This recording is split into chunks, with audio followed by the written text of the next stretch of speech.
Hi everyone. So from today we are going to start class 11th biology. For making these lessons of class 11th biology, I will consider NCERT, and if there is anything that is not elaborated in NCERT, I will add it. So let's start with the first lesson, the living world. Living world के अंदर जितने भी living things हैं, which show characteristics of living being are included in living world, which may be plant, which may be animal, algae, bacteria, fungi, all are included in living world. Okay, there is an example of an organism that show characteristics of non-living and also living being, that is virus.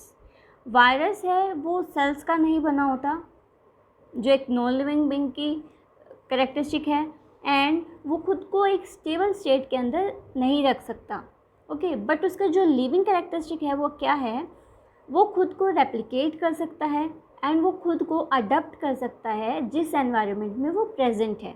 Okay, so they are some features that are common to living beings. So let's start with our basic unit which forms our body, that is cell. So cell is the building block of body. Many cells aggregate to form a tissue. Tissue is a group of cells that have a similar structure and that add together to perform specific structure. Okay, tissue मिलके एक structure बनाते हैं जो एक specific function perform करता है, that is organ. organ एक group में मिलके कुछ सर्टेन फंक्शन परफॉर्म करते हैं जिसको हम कहते हैं organ system. Organ system present होता है ऑर्गेनिज्म के अंदर, और ऑर्गेनिज्म क्या होता है, the living thing that is capable to carry on living functions, life functions, which may be respiration, which may be eating, which may be excretion etcetera. Okay, so first feature है living beings का metabolic reactions. Metabolic reactions के अंदर दो type के reactions होते हैं, catabolic reactions and anabolic reactions. Catabolic reactions क्या होते हैं, इसके अंदर जो लार्ज मॉलिक्यूल्स होते हैं वो स्मॉलर मॉलिक्यूल्स के अंदर ब्रेक डाउन हो जाते हैं. सेकेंड है एनाबॉलिक रिएक्शंस. एनाबॉलिक रिएक्शंस के अंदर क्या होते हैं, जो स्मॉलर मॉलिक्यूल्स हैं वो लार्जर वंस के अंदर टूट जाते हैं. तो ये अपोजिट रिएक्शंस है. नेक्स्ट फीचर है एजिंग. एजिंग क्या है, बूढ़ा होना. Okay, so it is a process of progressive deterioration in structure and function of organism body. Organism की बॉडी में फंक्शन की डैमेज होना, जो सिस्टम्स हैं वो फंक्शन करना धीरे धीरे बंद कर देते हैं, और स्ट्रक्चर के अंदर डिटोरेशन होना, उसको हम एजिंग कहते हैं. ओके, थर्ड फीचर है होम्योस्टेसिस. होम्योस्टेसिस क्या है, हमारी बॉडी के टेम्परेचर को मेंटेन करना, उस प्रोसेस को हम कहते हैं homeostasis. Okay, so thermostat is the hormone which balance the temperature of our body. जो थर्मोस्टेट है वो हार्मोन हमारी बॉडी के टेम्परेचर को कंट्रोल करता है. फोर्थ कॉमन फीचर है डेथ. डेथ क्या है, एक परमानेंट इरिवर्सिबल सेसेशन है बायोलॉजिकल फंक्शंस का, जो एक लिविंग ऑर्गेनिज्म को नॉन लिविंग ऑर्गेनिज्म के अंदर कन्वर्ट करता है. ओके, यहाँ पे ऑर्गन सिस्टम भी बंद कर जाता है काम करना, सब बॉडी फंक्शन करना बंद कर जाती है. फीचर है न्यूट्रिशन. न्यूट्रिशन क्या है, जिसके अंदर ऑर्गेनिज्म है फूड को लेता है अपनी लाइफ को सपोर्ट करने के लिए. Next one is digestion. Digestion क्या है, लार्ज इनडाइजेस्टिबल फूड पार्टिकल को जो हम डाइजेस्ट नहीं कर सकते उसको छोटे डाइजेस्टिबल फॉर्म्स के अंदर कन्वर्ट करना, ब्रेक डाउन करना, उसको हम डाइजेशन कहते हैं. ओके, डाइजेशन है वो इंट्रासेलुलर भी हो सकता है सेल के अंदर, एंड वो एक्स्ट्रा सेलुलर भी हो सकता है. एक्स्ट्रा सेलुलर का एग्जांपल है, अगर अमीबा प्रेजेंट है, मान लो ये अमीबा है. ओके, यहाँ पे फूड पार्टिकल्स प्रेजेंट है, तो अमीबा कुछ एंजाइम्स सिक्रेट करता है बाहर, ताकि ये फूड पार्टिकल्स को छोटे फूड पार्टिकल्स के अंदर कन्वर्ट किया जाए और वो ईज़िली अपनी बॉडी के अंदर उनको ले सके. Okay, this is the example of extra cellular digestion. Next feature is osmoregulation. Osmoregulation क्या है? हमारी बॉडी के अंदर वाटर की कंसंट्रेशन को मेंटेन रखना ओस्मोरेगुलेशन होता है. Okay. Next is excretion. Excretion क्या है? मेटाबॉलिक वेस्ट है जो भी, उसको बॉडी से रिमूव करना, उसको एक्सक्रीशन कहते हैं. एक्सक्रीशन है वो कितने टाइप का हो सकता है? 3 टाइप का हो सकता है. वो यूरिक एसिड की फॉर्म में हो सकता है, यूरिया की फॉर्म में हो सकता है, अमोनिया की फॉर्म में हो सकता है. ओके. नेक्स्ट फीचर है हीलिंग.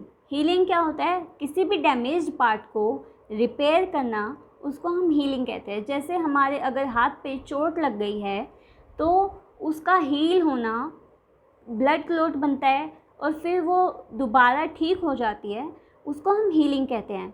ओके. तो इसका एग्जांपल है मैमल्स. नेक्स्ट है रिपेयर. रिपेयर में क्या होता है? किसी भी लॉस्ट पार्ट को दोबारा फॉर्म करना, उसको हम रिपेयर कहते हैं. इसका एग्जांपल है लिजार्ड टेल प्लेनेट.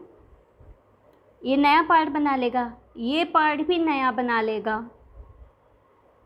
एंड ये पार्ट भी एक नया ऑर्गेनिज्म बना लेगा. तो इस प्रोसेस को हम कहते हैं रिपेयर या फिर रीजनरेशन. सो ये हो गए common features of living beings. हम स्टार्ट करते हैं फिर क्लासिफिकेशन. क्लासिफिकेशन क्या है?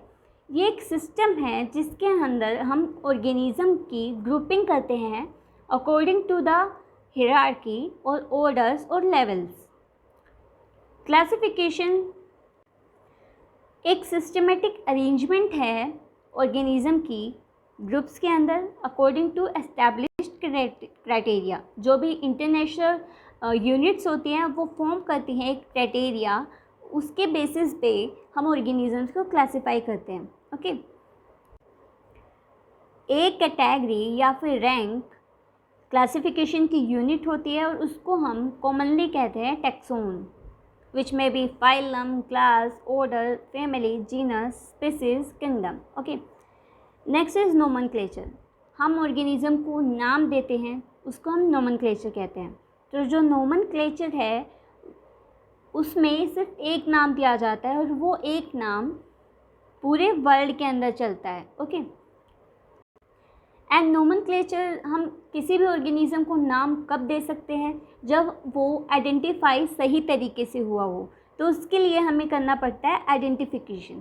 तो आइडेंटिफिकेशन क्या है? It is a method of determining a specific organism which belongs to a recognised taxon. हम उनके कैरेक्टर्स को मैच करते हैं, फिर किसी ऑर्गेनिज्म को हम आइडेंटिफाई करते हैं. ओके. इन सब के बाद ऑर्गेनिज्म को एक साइंटिफिक नेम दिया जाता है. साइंटिफिक नेम के अंदर 2 पार्ट्स होते हैं, genus and species epithet. Genus होता है, जैसे एग्जांपल है मैंगोफिरा, ये मैंगो का साइंटिफिक नेम है.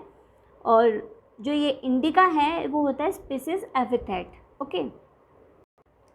जो साइंटिफिक नेम्स होते हैं वो कौन बनाता है, कौन से क्राइटेरिया पे बेस्ड होते हैं? तो क्राइटेरिया प्रोवाइड किया जाता है for plants by international code of botanical nomenclature. जो ICBN है वो प्लांट्स के नोमेनक्लेचर के लिए क्राइटेरिया प्रोवाइड करती है. और जो ICZN है, international code of zoological nomenclature, वो एनिमल्स हैं जो उनके नेम्स के लिए आइडेंटिफिकेशन के लिए क्राइटेरिया प्रोवाइड करती है. ओके. सो साइंटिफिक नेम के अंदर 2 होता है, generic name and specific epithet. और इस सिस्टम को हम कहते हैं बायनोमियल नोमेनक्लेचर. जो ये बायनोमियल नोमेनक्लेचर था वो किसने दिया था? Carolus Linnaeus. जो बायनोमियल नोमेनक्लेचर है उसके अंदर जो साइंटिफिक नेम है वो लिखा जाता है लैटिन के अंदर, वो इटैलिक्स के अंदर लिखा जाता है, या फिर उनको सेपरेटली अंडरलाइन किया जाता है अगर वो इटैलिक्स के अंदर नहीं लिखा जाता. तो फर्स्ट वर्ड है जीनस का, उसको हम कैपिटल लेटर के अंदर लिखते हैं. और जो स्पीसीज एपिथेट का फर्स्ट लेसन है वो स्मॉल लेटर के फॉर्म में शुरू होता है. Okay. And this is the hierarchy. Smaller one is species and the largest hierarchy taxon is kingdom. Okay. तो अब हम स्टार्ट करते हैं taxons. So first taxon is species. A group of living organisms consisting of similar individuals capable of exchanging genes and interbreeding. Organisms जो interbreed कर सके और जिनके सिमिलर करेक्टर्स हैं, जीन्स को एक्सचेंज कर सके, वो स्पीसीज़ के अंदर इंक्लूड होते हैं. एग्जाम्पल है मैंगीफेरा इंडिका, जिसके अंदर जो इंडिका है वो स्पीसीज़ एपिथेट है. हर एक जीन की एक से ज़्यादा स्पीसीज़ एपिथेट हो सकते हैं. जैसे एग्जाम्पल है साइंटिफिक नेम जिसको हम पैंथर लियो कहते हैं. यहाँ पे लियो की जगह हम टाइग्रिस भी लिख सकते हैं. ओके, तो एक से ज़्यादा स्पीसीज़ एपिथेट हो सकते हैं किसी भी जीनस की. नेक्स्ट है जीनस. जीनस क्या होता है? Genus is a group of related species which has more character in common in comparison to species of other genera. दूसरी जीनस की स्पीसीज़ के जो कैरेक्टर हैं उनसे ज़्यादा कॉमन होते हैं जो जीनस है उसके अंदर जो स्पीसीज़ प्रेजेंट है उनके कैरेक्टर्स. मतलब एक जीनस के कैरेक्टर्स दूसरे जीनस से डिफ़र करते हैं. एग्जाम्पल है जो पोटैटो एंड ब्रिंजल है, वो दो डिफरेंट स्पीसीज़ हैं पर वो एक सेम जीनस से बिलोंग करती है जिसको हम कहते हैं सोलेनम. ओके, दूसरा एग्जांपल है लायन. लायन है वो पैंथेरा लियो उसका साइंटिफिक नेम है. जो लियोपार्ड है और जो टाइगर है वो तीनों एक कॉमन जीनस के अंदर आते हैं जिसको हम कहते हैं पैंथेरा. ओके, नेक्स्ट आती है फैमिली. फैमिली क्या है? Is a group of related genera with less number of similarities as compared to genus and species. Genus and species में जितने कैरेक्टर्स मिल रहे थे फैमिली में आके वो थोड़े कम हो गए. ओके, क्योंकि यहाँ पे बहुत सारे जीनस आ गए और दो जीनस हैं वो एक दूसरे से डिफर कर रहे हैं तो फैमिली में आके उनके कैरेक्टर्स थोड़े कम हो गए. यहाँ पे एग्जांपल है जो सोलेनम है, पिट्यूनिया है, धतूरा है, वो तीनों मिला के फैमिली सोलेनेसी के अंदर रखे जाते हैं और उनके जो कैरेक्टर्स हैं वो डिफरेंट हैं. उनके कुछ कैरेक्टर्स मिलते हैं बट जो सोलेनम के अंदर हैं जो स्पीसीज़ उनके कैरेक्टर्स बहुत ज़्यादा मिलते हैं पर उनके जो कैरेक्टर्स हैं वो पिट्यूनिया जो जीनस है उससे अलग हैं. ओके, एनिमल्स में लेके चले हम तो फैमिली फैलिडी के अंदर कैट्स को भी रखा जाता है जिसका जीनस है फैलिस. और जो लायन है, टाइगर है एंड लियोपर्ड है जो पैंथेरा जीनस के अंदर आता है, उन दोनों को फैलिस जीनस को एंड पैंथेरा जीनस को एक कॉमन फैलिडी के अंदर रखा जाता है. पर इनके जो कैरेक्टर्स है जीनस के, फैलिस जीनस के एंड जीनस पैंथेरा के, वो डिफरेंट कैरेक्टर्स, बहुत कॉमन कैरेक्टर्स हैं वो बहुत कम मिलते हैं. तो इस वजह से फैमिली के अंदर जो कैरेक्टर्स की सिमिलैरिटी है वो कम हो जाती है as compared to genus and species. Next taxon है ऑर्डर. ऑर्डर है वो हायर कैटेगरी है फैमिली से और यहाँ पे जो सिमिलर कैरेक्टर्स हैं वो और कुछ कम हो जाते हैं. ऑर्डर में एग्जांपल हम ले सकते हैं प्लांट्स के अंदर जो कॉन्वोफिलेसी फैमिली एंड सोलेनेसी फैमिली को हम इंक्लूड करते हैं एक ऑर्डर के अंदर जिनको हम कहते हैं पोलिमोनियल्स. हम किसके बेसिस पे उनको रखा गया? फ्लोरा कैरेक्टर्स के बेसिस पे. ओके, एनिमल्स के अंदर कार्निवोरा ऑर्डर के अंदर हम रखते हैं फैलिडी एंड कैनिडी फैमिली को. कैनिडी में आते हैं डॉग्स एंड फैलिडी के अंदर आते हैं tiger, cats etcetera. Okay, next taxon है क्लास. क्लास के अंदर ऑर्डर्स आते हैं. यहाँ पे जो कैरेक्टर्स है वो और कम हो जाते हैं as compared to order. Class का एग्जांपल हम ले सकते हैं एनिमल्स के अंदर. जो ऑर्डर प्राइमेट्स है जो कंसिस्ट करता है मंकी, गोरिल्ला, गिबोन, उसको हम क्लास मैमेलिया के अंदर रखते हैं. और क्लास मैमेलिया के अंदर ही हम ऑर्डर कार्निवोरा में जो प्रेजेंट थे टाइगर, कैट, डॉग एक्सेट्रा उनको रखते हैं. नेक्स्ट टैक्सोन आता है फाइलम. फाइलम के अंदर बहुत सारी क्लासेस आ जाती हैं. एग्जाम्पल इसका जैसे जो क्लास कंसिस्ट करती है फिशेस को, एम्फीबियंस को, रेप्टाइल्स को, बर्ड्स को, मैमल्स को, उन सब को एक कॉमन फाइला के अंदर डाला जाता है जिसको हम कहते हैं कोर्डेटा. ओके, इनको कोर्डेटा के अंदर क्यों रखा गया? क्योंकि इनके अंदर नोटोकॉर्ड प्रेजेंट थी और एक dorsal hollow neural system present था. ओके, प्लांट्स के अंदर जो क्लासेस उन सबको मिला के एक हायर कैटेगरी के अंदर रखा जाता है, पर उसको हम फाइलम नहीं कहते, उसको हम कहते हैं डिवीज़न। ओके, नेक्स्ट टैक्सोन है किंगडम। किंगडम के अंदर जितने भी फाइला के अंदर ऑर्गेनिज्म प्रेजेंट है, जितने भी जीनस प्रेजेंट है, स्पीसीज प्रेजेंट है, फैमिली प्रेजेंट है, ऑर्डर प्रेजेंट है, उन सबको एक कॉमन टैक्सा के अंदर रखा जाता है, उसको हम कहते हैं kingdom. So all organism belonging to various phyla are assigned to highest category called kingdom. जितना ज़्यादा लोअर टैक्सा होगा उतनी ज़्यादा कैरेक्टरिस्टिक्स मिलेंगी ऑर्गेनिजम्स की आपस में। ओके, कैटेगरी जितनी ज़्यादा हायर होगी उतनी ज़्यादा डिफ़िकल्टी होगी किसी भी ऑर्गेनिज्म को दूसरे ऑर्गेनिज्म के साथ रिलेट करने में। ओके, ह्यूमंस की क्लासिफिकेशन क्या है? ह्यूमंस का साइंटिफिक नेम है होमियो सैपियंस। तो इसका किंगडम है एनिमेलिया,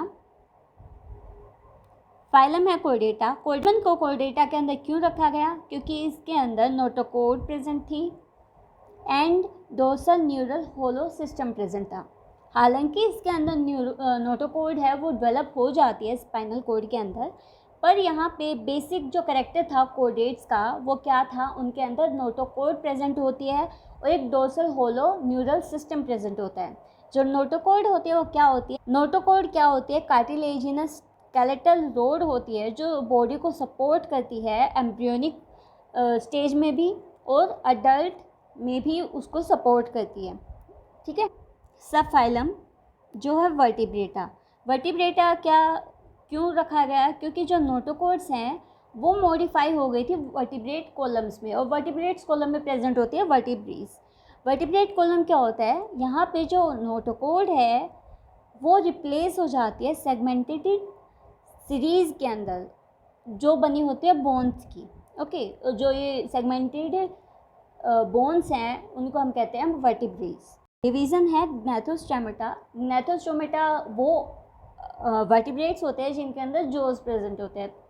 सुपर क्लास है Tetrapoda, means it has 4 limbs, 2 forelimbs and 2 hind limbs। Class है Mammalia because they have a characteristic of memory glands.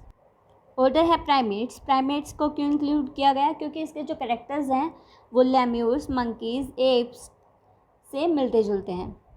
Family है होमिनिडी। होमिनिडी के अंदर हम इंक्लूड करते हैं gorillas, chimpanzees, orangutans, bonobos and human being. Homo sapiens का meaning क्या है? Wise man. ओके, स्पीसीज थी वो ह्यूमंस की बहुत सारी थी, पर जो वाइज मैन है, मॉडर्न मैन है, उसको हम होमो सैपियंस कहते हैं। फिर आता है टैक्सोनॉमिकल एड्स। टैक्सोनॉमिकल एड्स क्या होते हैं? It is a collection of samples और preserved organism which has in extensive research for the identification of various taxonomical hierarchies। कोई भी प्रिजर्व्ड ऑर्गेनिज्म जो मदद करता है किसी भी दूसरे ऑर्गेनिज्म की आइडेंटिफिकेशन में और क्लासिफिकेशन में, उसको हम टैक्सोनॉमिकल एड कहते हैं। सो फर्स्ट है हर्बेरियम। हर्बेरियम के अंदर प्लांट स्पेसिमेंट्स रखे जाते हैं, उनको ड्राई किया जाता है और उनको प्रिजर्व किया जाता है शीट्स के ऊपर। ओके, जो ये शीट्स हैं उनको रिज़र्व किया जाता है एंड वहाँ पे उनकी एक क्लासिफिकेशन लिखी जाती है। और क्लासिफिकेशन किस बेसिस पे होती है? प्लांट्स के अंदर क्लासिफिकेशन का क्राइटेरिया कौन देता है? ICBN, जो international code of botanical nomenclature है, वो उसकी क्लासिफिकेशन, नोमेनक्लेचर वगैरह उसका क्राइटेरिया प्रोवाइड करता है। ओके, जो हर्बेरियम है वो कैसा दिखता है? यहाँ पे हम प्लांट को रखते हैं, यहाँ पे वो जो भी लिखना है हमें उसकी इंफॉर्मेशन उसको लिखते हैं। इंफॉर्मेशन में हम क्या डालते हैं? उसका scientific name, common name, family उसकी, place of collection, date of collection and name of collector. Okay, next is botanical garden. Botanical garden क्या है? यहाँ पे कलेक्शन की जाती है लिविंग प्लांट्स की फॉर रेफरेंस। जो प्लांट स्पीसीज़ हैं उनको ग्रो किया जाता है आइडेंटिफिकेशन पर्पस के लिए, और हर एक प्लांट को लेबल किया जाता है विद इट्स बोटेनिकल और scientific name and it's family को भी उसके साथ लिखा जाता है। कुछ फेमस बोटेनिकल गार्डन्स हैं इंग्लैंड के अंदर प्रेजेंट है क्यू, वो कुछ ऐसा है। इंडिया के अंदर प्रेजेंट है इंडियन बोटैनिकल गार्डन जो हावड़ा के अंदर है, और लखनऊ के अंदर प्रेजेंट है नेशनल बोटैनिकल रिसर्च इंस्टीट्यूट जो कुछ ऐसा दिखता है। Okay, next is museum. Museum क्या है? किसी भी स्कूल या फिर कॉलेज या फिर यूनिवर्सिटी के अंदर एक प्लेस जहाँ पे कलेक्शन की जाए प्लांट्स की, एनिमल्स की, उसको हम म्यूज़ियम कहते हैं। यहाँ पे प्लांट्स को प्रिजर्व किया जाता है एंड कुछ स्पेसिमेंस है जो बहुत बड़े हैं एनिमल्स, उनको प्रिजर्व किया जाता है फॉर्मेलिन के अंदर। Okay, zoological parks. Zoological parks इसके अंदर क्या होता है? वाइल्ड एनिमल्स को प्रोटेक्टेड एनवायरनमेंट के अंदर रखे जाते हैं अंडर ह्यूमन केयर, और इससे हमें क्या मिलता है कि हम उनके हैबिटेट और उनके बिहेवियर का पता लगाते हैं। ओके, जूलॉजिकल पार्क्स में हम एनिमल्स को उनकी नेचुरल हैबिटेट्स प्रोवाइड करते हैं। नेक्स्ट है की क्या है? टैक्सोनॉमिकल एड है जो आइडेंटिफिकेशन के लिए चाहिए on the basis of similarities and dissimilarities. इसका एग्जांपल हम लेके चल सकते हैं। जैसे हमने 2 प्लांट ले लिए, डिफरेंट प्लांट्स, एक प्लांट को हम एज अ रेफरेंस लेके चलते हैं और दूसरे प्लांट को हम उससे कंपेयर करते हैं। तो जो भी डिसिमिलैरिटीज़ एंड सिमिलैरिटीज़ मिली और उस प्लांट को हमने उससे कंपेयर किया तो हमें पता चला कि ये सिमिलैरिटीज़ हैं। अगर सिमिलैरिटीज़ बिल्कुल मैच कर रही हैं तो उसको हम उसी जीनस के अंदर रख देते हैं। तो इसी तरह से जो हमने रेफरेंस के लिए प्लांट लिया उसको हम की कहते हैं। ठीक है, जो की है वो बेस्ड होती है contrasting characters generally in pair called couplet. यहाँ पे 2 हो सकती है। जैसे मान लो कि उस प्लांट में ये कैरेक्टर नहीं मिल रहा और उस प्लांट में ये कैरेक्टर मिल रहा है, तो ये जो 2 कंडीशंस हैं उनको हम कहते हैं कपलेट। उनमें से एक स्टेटमेंट को हम कहते हैं लीड। हर एक टैक्सोन कैटेगरी के लिए सेपरेट टैक्सोनॉमिक कीज़ चाहिए हमें, और जो कीज़ हैं वो जनरली एनालिटिकल इन नेचर होती हैं। इसका मतलब क्या है कि हम किसी भी एनिमल को या फिर प्लांट को आइडेंटिफाई करने के लिए कुछ कंडीशंस लेके चलते हैं। उन कंडीशंस में जो एक कपलेट होता है जिसमें हम क्या लेते हैं, 2 लीड्स लेते हैं कि इसमें ये कैरेक्टर प्रेजेंट है और इसमें ये कैरेक्टर प्रेजेंट नहीं है। यहाँ पर 2 लीड्स हुई और उनको मिला के एक कपलेट बना। तो जो ये कैरेक्टर्स हैं उनमें से कपलेट में से सिर्फ एक को हम चुनते हैं, एक लीड को चुनते हैं, और जो दूसरा लीड है उसको हम रिजेक्ट कर देते हैं। तो यही इसका नेचर है, एनालिटिकल नेचर इसी को कहते हैं। ओके, सो फर्स्ट लेसन हमारा कंप्लीट हो गया है। सेकंड लेसन हम नेक्स्ट फ्राइडे को लेके चलेंगे, नेक्स्ट फ्राइडे को। Okay, so thank you.